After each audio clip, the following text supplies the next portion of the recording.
The president of the Catholic Bishops' Conference of Nigeria, Archbishop Lucius Iwejuru Ugoji, has called on Nigerian government as a matter of urgency to ensure that perpetrators of banditry, kidnapping, and Boko Haram are quickly brought to book in order to avoid negative impression of government complacency. Archbishop Ugoji, speaking at the opening session of the 2026 First Plenary Assembly of the CBCN in Abuja with the theme The Common Good and Leadership in Nigeria, called on the President Bola Ahmed Tinubu and members of the National Assembly that Nigeria is in a sobering moment, citing kidnappings and killings across Kwara, Kebbi, Niger, and Kaduna states as signs of deep intelligence and operational lapses, keeps giving confidence to armed men and groups operating boldly and freely for hours unchallenged. While acknowledging ongoing military operations and the declaration of a national security emergency, he urged the federal government to adopt proactive, technology-driven strategies, including enhanced surveillance and the swift prosecution of terrorists and their sponsors.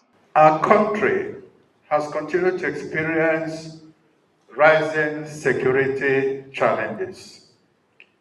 We continue to hear sad tales of senseless massacres, mass burials, endless tears, and grief. Tension involving many students, pupils, and worshippers. The nation is also outraged by recent mass murders in different communities by scores of Islamic jihadists.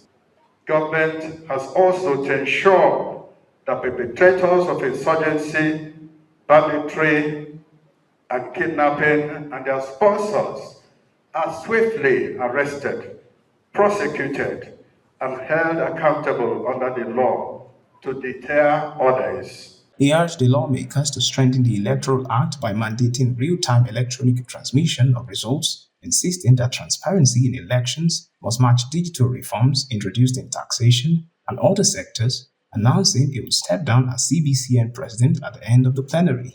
Also speaking, public affairs scholar Michael Mary Agbo disclosed that the truth is bitter, but it must be told as Nigeria is still in search of a courageous, purpose-driven leader that is committed to selfless service and that work for the good of a common man in Nigeria. Stating further, he said Nigerian leaders must bridge the gap and champion justice, equity, and restore hope in the face of adversity. Best brains anywhere in the world. Nigeria is also blessed